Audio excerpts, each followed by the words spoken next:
तो dear students, आज हम अपना RIT पार्ट 2 का चैप्टर 4 डिस्कस करेंगे, जो है मेमोग्राफी। मेमोग्राफी क्या होती है? Mammography is a dedicated radiographic technique for imaging for the breast and the resultant images are known as mammograms. ठीक हो गया। मेमोग्राफी एक तकनीक है जिसमें हम ब्रेस्ट को देखने के लिए करते हैं, ठीक है, और हमें जो इमेज मिलते हैं उसको हम कहते हैं मेमोग्राम्स। आप लोगों को ये इमेज नज़र आ रही होगी, सेम ऐसी मशीन होती है, ठीक हो गया, एक्सरे मशीन की तरह होती है, क्योंकि इसमें भी हम रेडिएशंस यूज़ की जाती हैं ब्रेस्ट टिश्यूज़ को देखने के लिए। इस तरह आप लोगों को ये नॉर्मल स्ट्रक्चर नज़र आ रहा होगा, ठीक हो गया, ये ब्रेस्ट है, ठीक हो गया, इसमें कोई अबनॉर्मेलिटीज़ हैं, सिस्ट है, ट्यूमर्स है, उसको देखने के लिए हम करते हैं ये। कितने टाइप्स के होते हैं मेमोग्राम्स? ठीक है, 2 टाइप्स होते हैं, स्क्रीनिंग एंड डायग्नोस्टिक। ठीक है, स्क्रीनिंग क्या होती है? स्क्रीनिंग में क्या होता है? In general terms, screening mammography is performed on asymptomatic women to identify malignant breast pathology at an early potentially भी क्यूरेबल स्टेट। मतलब हम ये स्क्रीनिंग मेमोग्राफी हम एसिम्प्टोमेटिक पेशेंट में करते हैं, मतलब जिसे कोई सिम्टम शो नहीं करती, ये एज अ स्क्रीनिंग के तौर पर करते हैं कि अगर उनमें कोई कैंसर डेवलप होने का खदशा है, चांसेस हैं, तो हम उसको अर्ली स्टेज पे डायग्नोस करके उसको बचा सकें। Regardless of confusing statistics in lay publication, the earlier breast cancer is pick up, all other factors being equal, the better the survival rate। इसमें क्या है कि हमें ब्रेस्ट कैंसर का पता चल सके और हम उसके सर्वाइवल रेट्स जो हैं उसको ठीक कर सकें, बेटर कर सकें। Screening mammography is perform on seniors not patients. Screening mammography है वो हम किसी भी इंसान, मतलब फीमेल पे कर सकते हैं, ठीक हो गया, ये है, ये लाजमी नहीं है कि हम पेशेंट्स के लिए ही करें।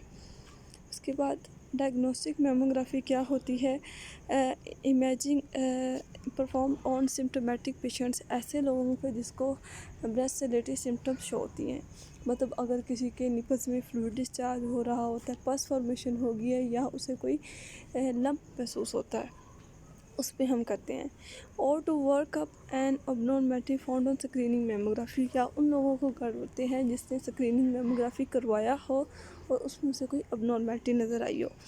The objective is to use imaging to typify pathology and arrive at a diagnosis. ये ऑब्जेक्टिव इसका हमारा क्या होता है, में इसका करने का कि हमें पैथोलॉजी का पता चल सके और हम उसको ईज़िली डायग्नोस कर सकें। This is important because different diagnosis have significantly different outcome and survival rate. क्यों? क्योंकि जो डिफरेंट डायग्नोसिस के डिफरेंट मतलब आउटकम्स होते हैं और डिफरेंट सर्वाइवल रेट्स होते हैं, क्योंकि हर एक डिजीज़ की एक जैसी नेचर नहीं होती, कुछ बहुत सवेयर होती हैं, जिस तरह ब्रेस्ट कैंसर होते हैं। For instance, a diagnosis of a simple breast cyst has few implications and does not affect the patient life expectancy। जिस तरह देखा जाए, अगर एक सिस्ट है, थैली बन गई है ब्रेस्ट पे, ठीक हो गया, तो वो इंसान की लाइफ पे कोई मतलब असर नहीं करती, कि मतलब उसकी लाइफ पे, उसकी ज़िंदगी पे कोई इसका असर नहीं पड़ता। लेकिन इसी तरह अगर एक ब्रेस्ट कैंसर है, ठीक हो गया, उसका हमें कोई लास्ट स्टेज पे जाके पता चलता है, तो इसका मतलब ये है कि उसकी जो लाइफ है, एक्सपेक्टेंसी है, वो कम हो गई है। क्यों? क्योंकि हमने उसको अब इस टाइम पे लास्ट स्टेज पे हम उसको क्योर नहीं कर सकते, इसीलिए हम डायग्नोस्टिक मेमोग्राफी करवाते हैं। अब हम आगे इसके व्यूज़ देखते हैं कि हम कौन से व्यूज़ करते हैं। The standard screening views performed are the craniocaudal and mediolateral oblique projection of each breast. हम 2 व्यूज़ करते हैं, क्रेनियन कॉर्डल जो हम स्ट्रेट व्यू करते हैं, और मीडियोलेटरल जो होता है जिसमें हम एंगल देते हैं ट्यूब को।